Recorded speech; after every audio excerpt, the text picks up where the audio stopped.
Bonjour Nicolas. Bonjour Fabien. Alors Nicolas, tu es directeur des applications de la recherche et des relations industrielles à l'Institut Pasteur. Tu pilotes le service des brevets et inventions, donc un poste clé quand on sait que Pasteur détient aujourd'hui 2150 brevets et 211 familles de brevets. Nicolas, tu es à la tête d'une usine ? Un peu quand même. Une usine parce que c'est un métier, le métier du tech transfert, c'est un métier qui comporte plein d'expertises différentes. Et aussi une usine parce que après 30 ans de carrière maintenant, j'ai dû voir des milliers et des milliers d'inventions. Et à chaque invention, on apprend, on diversifie ses domaines techniques, ses connaissances. Et c'est passionnant. C'est un métier passionnant. Et in fine, à force de voir plein d'inventions, petit à petit, on arrive à croiser des choses. Et on devient un peu créatif, c'est-à-dire qu'on va emprunter d'un domaine technique pour conseiller un chercheur sur d'éventuelles applications de sa recherche. Justement, Nicolas, aujourd'hui, on se voit, donc c'est dans le cadre de ce premier épisode de notre tech transfert de Valocité. Est-ce que tu peux m'en dire plus sur Valocité ? Ouais, alors Valocité, c'est France 2030, c'est le pôle universitaire d'innovation de l'université Paris-Cité. Qui s'appelle donc Valocité. Ouais. Et le périmètre, c'est CNRS, INSERM, Pasteur, la PHP, l'INRIA et Paris Biotech Santé. Donc, on est tous ensemble, cofondateurs donc avec l'UPC de ce PUI Valocité. L'objectif de Valocité, très clairement, c'est de nous regrouper, de partager les expertises, de promouvoir l'innovation, les recherches en innovation, le tech transfert et organiser tout ça. Tout à fait. D'accord. Alors, sur justement ce premier épisode, on va parler beaucoup des applications, de la recherche, est-ce que tu penses qu'aujourd'hui, l'Institut Pasteur ne produit pas assez d'applications à partir de ces travaux ? C'est une problématique vraiment auquelle tu réfléchis ? Alors, les applications, je crois que... Alors, je peux parler de Pasteur, mais je vais parler plus généralement de la recherche française. de la recherche française, de la recherche fondamentale. Je pense que de la recherche fondamentale, on fait une excellente recherche fondamentale. Ouais, bien sûr. Ça, il n'y a aucune question. Qui est reconnu, on le voit souvent dans les classements, dans tout les à fait. Classements, etc.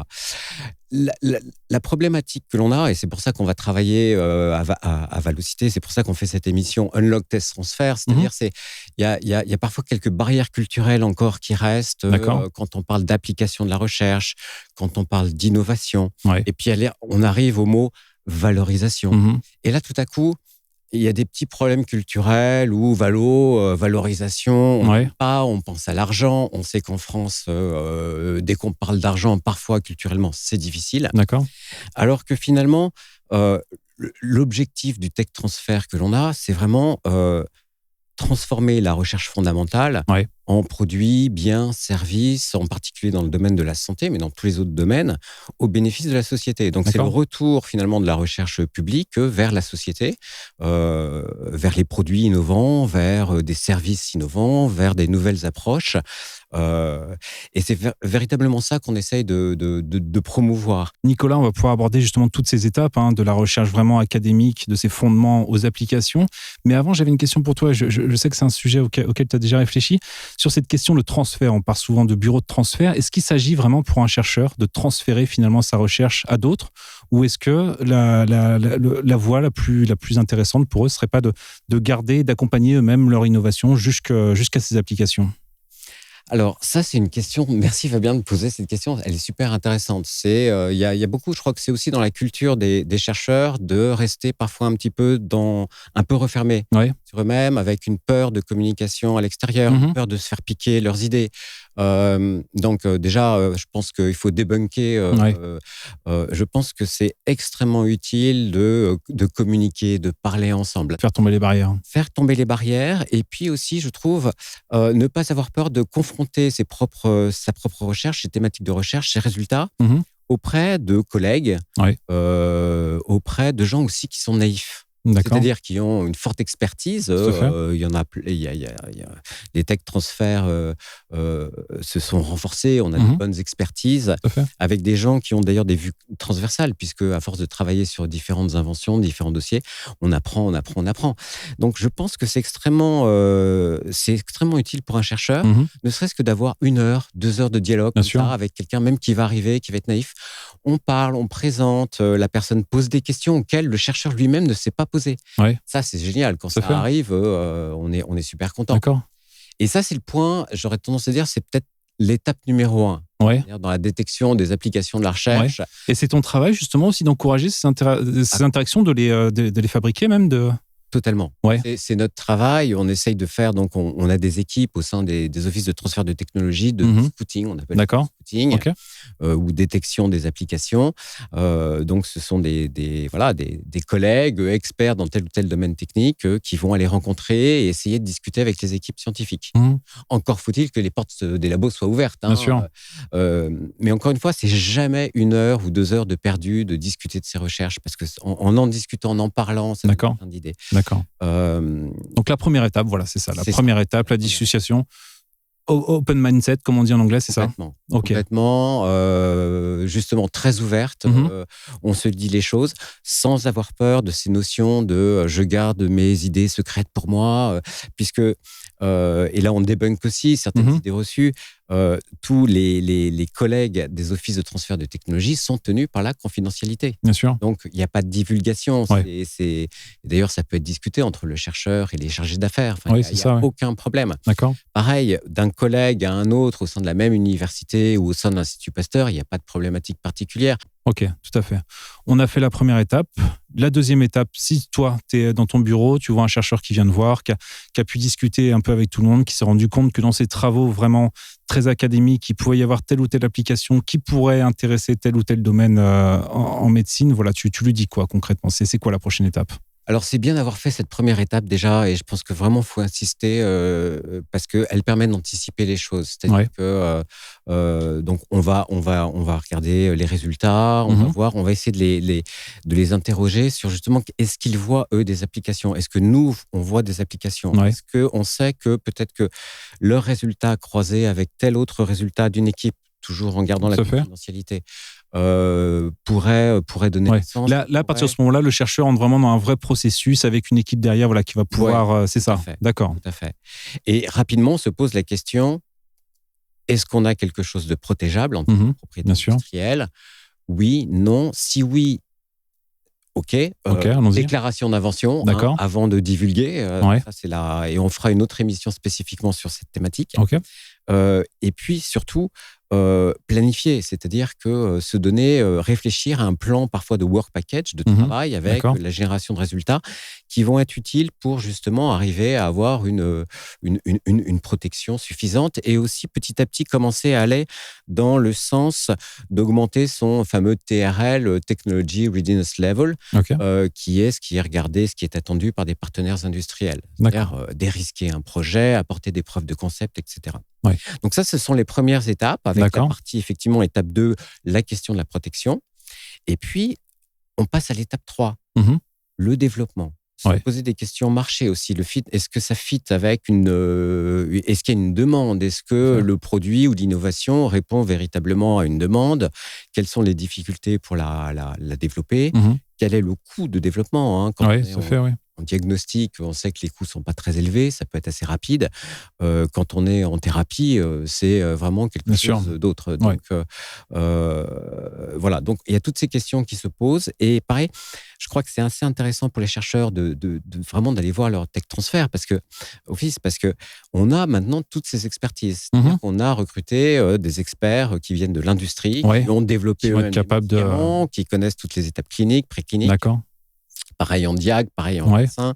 On a aussi, il y a au CNRS, à la PHP, il y a un ensemble d'expertises qui peuvent être jointes. Alors, c'est pas toujours facile, faut le reconnaître, de trouver la bonne porte, le bon contact. C'est ton travail. Oui. C'est ça. Tu peux faire appel parfois aussi à des expériences extérieures, enfin Oui, bien sûr. Alors, sous CDA, sous Confidentiality Agreement, bien évidemment, mais on aime bien de plus en plus d'ailleurs faire appel à des expertises de key opinion leaders, comme on dit, ou de gens vraiment qui font référence dans le domaine, Et notamment, on fait appel à eux lorsque l'on fait des choix, lorsqu'on doit prendre des décisions pour investir dans tout ce qui est prématuration, maturation, voire même sur des phases avec des gros tickets. On a cette capacité parfois de mettre plusieurs centaines de milliers d'euros pour accélérer un projet. Et là, bien évidemment, il y a une évaluation qui est faite avec l'aide d'experts extérieurs aussi. Bien sûr, c'est toute une partie de développement donc de l'innovation médicale. C'est aussi, j'imagine, pour le chercheur, un développement personnel. C'est aussi se former, c'est aussi découvrir. Ça va être passionnant aussi pour eux de pouvoir s'ouvrir à tout ce monde, à tous ces experts qu'ils peuvent rencontrer. C'est une chance extraordinaire. Je crois qu'aujourd'hui, il y a un écosystème en France avec, et au sein de Vallocité, on a toute cette expertise ou des expertises accès, des expertises extérieures. Ça peut être aussi avoir des conseils auprès des capitaux risqueurs directement qui voient tous les dossiers les plus innovants passer. Donc, on peut avoir accès sur certains projets qu'on a identifiés comme étant à haut potentiel. On peut avoir effectivement accès à entourer le projet avec plein d'experts, plein de métiers différents.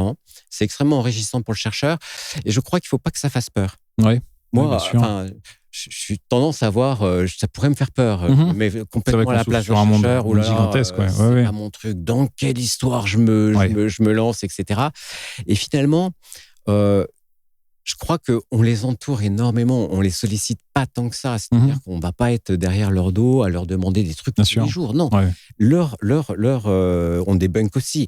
Leur mission, c'est leur recherche fondamentale. Tu parles de la peur face à ce monde, à cette ouverture. On voit aussi en France, on parle souvent de la peur de l'échec, des chercheurs qui est peut-être plus forte que celle aux États-Unis. C'est souvent des choses qu'on met en avant. Est-ce que tu penses que c'est un frein aussi pour les chercheurs ? Je pense que ça rejoint aussi une problématique un peu culturelle que l'on a en France, mais aussi plus généralement en Europe, la culture de risque. Alors ça, c'est effectivement, je pense que on peut y répondre. Je pense qu'on peut y répondre à condition que le risque pris par un chercheur dans sa recherche, dans son activité, dans sa carrière, soit maîtrisé. Et donc, en passant toutes ces étapes du continuum de l'innovation qu'on a décrit, ne pas sauter une étape. Et est-ce que sur l'Institut Pasteur, alors avec tous les travaux qui ont été faits, est-ce que tu penses, quand tu regardes le passé, qu'il peut y avoir certains, non pas certains regrets, mais certains projets qui auraient pu vraiment fonctionner, qui ont été arrêtés par peur de prendre un risque, par cette crainte justement d'avancer ? Oui, alors moi je les ai pas vécus, mais dans le passé, effectivement, quand les biotechnologies ont vraiment démarré. Alors Pasteur a été un précurseur. L'Institut Pasteur, on va pas raconter tous les succès de l'Institut Pasteur, mais on était vraiment, puis on a été les premiers à monter ce qu'on appelait le Biotop. C'est un premier incubateur de start-up en 1998, quelque chose comme ça. D'accord, oui, quand même. Un bon moment. Effectivement.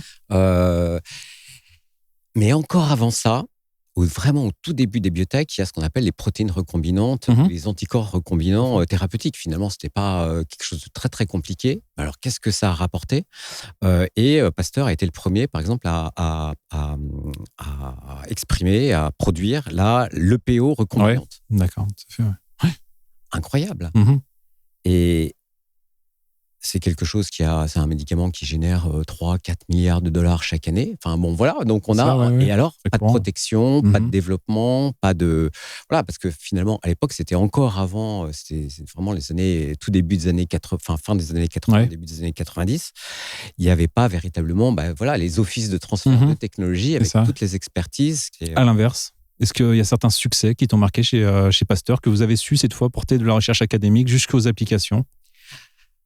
Il y a plein de choses à dire, mais je crois que je vais arrêter de citer Pasteur. J'ai envie. Ça marche. Non, mais oui, de la recherche française. J'ai envie de citer un des meilleurs exemples de transformation, de résultats de recherche fondamentale et clinique vers les patients. C'est quelque chose qui m'est arrivé quand j'étais conseil, on travaillait en cabinet, et tout à coup, je suis contacté par l'IGR pour un deuxième avis. D'accord. Ils ont eu une déclaration d'invention qui est arrivée le comité dit non, on n'y croit pas trop, on ne sait pas trop ce qu'on en fait, etc. Et ça revient sur mon bureau, bon réflexe de l'IGR à l'époque. Coucou à Isabelle Pelletier-Bressac qui travaillait à l'époque à l'IGR. Et elle m'envoie la déclaration d'invention avec le préprint sur la mutation dans le gène JAK2. D'accord.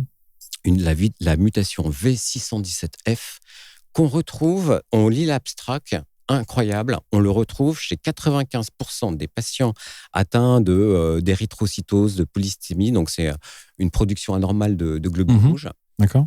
Dans 95% des patients. Voilà, donc une cible. Et la même mutation, dans 95% des patients. D'accord.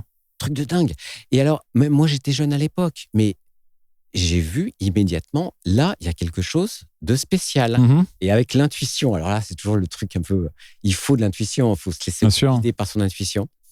Et finalement, l'intuition m'a bien guidé. Non seulement, donc, on a mis le paquet pour déposer la plus belle demande de brevet que l'on pouvait. On a mis le paquet pour aller chercher, faire délivrer par l'Office américain des brevets, le premier brevet. Okay. Ça a été licencié à Ipsogen assez rapidement. Ouais. WHO, donc le World Health Organization, 3 ans plus tard, nous disait « It's a key breakthrough ». Nicolas, ce que je voulais te demander aussi, juste pour reprendre le sujet à zéro, pour être sûr de passer des bons messages, est-ce que si aujourd'hui tu vois un jeune chercheur qui est en postdoc, qui s'est encore jamais vraiment intéressé aux applications, de ce qu'il pourrait tirer de sa recherche, voilà, quel conseil tu lui donnerais ? Vraiment, de venir nous voir. Alors, premier conseil. Je crois que tout ce qui est détection des applications de la recherche, on peut, bien sûr, on a les offices de transfert de technologie, on a maintenant ce qu'on appelle des chargés de mission de détection de l'innovation qui ont pour mission, effectivement, d'aller visiter les laboratoires, de faire ces discussions pour anticiper. Mais quelle est la meilleure personne pour identifier et détecter les applications de la recherche? Ce sont les chercheurs eux-mêmes. Bien sûr. Il n'y a rien de mieux que le chercheur qui connaît l'état de la technique, qui connaît les publications dans son domaine, qui est capable aujourd'hui, avec les outils de recherche, ils sont de plus en plus faciles et disponibles. C'est-à-dire que, par exemple, une recherche brevet, c'est Google Patents, c'est Patent Lens de l'Office mondial de l'API. Et avec des mots-clés simples, il n'y a pas de technicité, donc on peut aller chercher et lire aussi la littérature brevet, ça complète très bien la littérature scientifique. Et puis, avec les moteurs de recherche IA, c'est extraordinaire, puisque maintenant, on sémantise les choses, on n'a plus du tout besoin d'être expert dans des interrogations de base de données. On peut prompter, interagir, discuter. Et de temps en temps, effectivement, ça nous sort très rapidement des informations sur la compétition, comment on se situe, etc. D'accord. Donc finalement, les chercheurs eux-mêmes sont les mieux placés pour faire cette détection. Sur cette question d'application, alors trouver les bonnes applications aujourd'hui, c'est aussi avoir une certaine capacité à se projeter dans l'avenir, à réfléchir sur le futur de la médecine? Ouais, vraiment, je crois que l'anticipation, se projeter dans le futur, c'est vraiment, on est au cœur de la question de détecter les applications de la recherche. C'est aller voir que font les concurrents, les compétiteurs, regarder ce que l'on a entre les mains, ce qu'on n'en a pas, ce qu'il leur reste à faire. Prévoir les stratégies de protection, ça, je ferai un podcast là-dessus, ça va être passionnant. Tout ça, se faire à un moment donné, ouvrir les bonnes portes, avoir les bons interlocuteurs, se mettre en mode projet, se faire entourer, dérisquer son projet. Bien sûr. Et puis, on y va. On a trouvé des opportunités. C'est vraiment ça, je crois, la curiosity driven, ça comprend aussi ça, la curiosité de se projeter, d'anticiper et de préparer sa recherche, faire des nouveaux produits, des innovations. C'est passionnant. Et les chercheurs ne sont pas tout seuls. Bien sûr. Valocité leur apporte tout ça. Très bien. Merci Nicolas. Merci Fabien.